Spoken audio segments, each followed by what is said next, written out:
सब भुल जा पुराने तेरे लायक नहीं, मेरे बिना तेरा कोई नायक नहीं। तेरी अगे दी कहानी तू मेरे ते छड्ड दे, होण देंदा कुछ दुखदायक नहीं।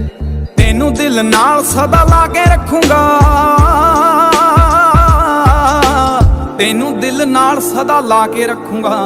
खुशियां दऊंगा पहरेदार हो गया। रोवेगी मुकद्दरां नूं हीरे मेरीए, जे हीरियां दे हार च हयार खो गया।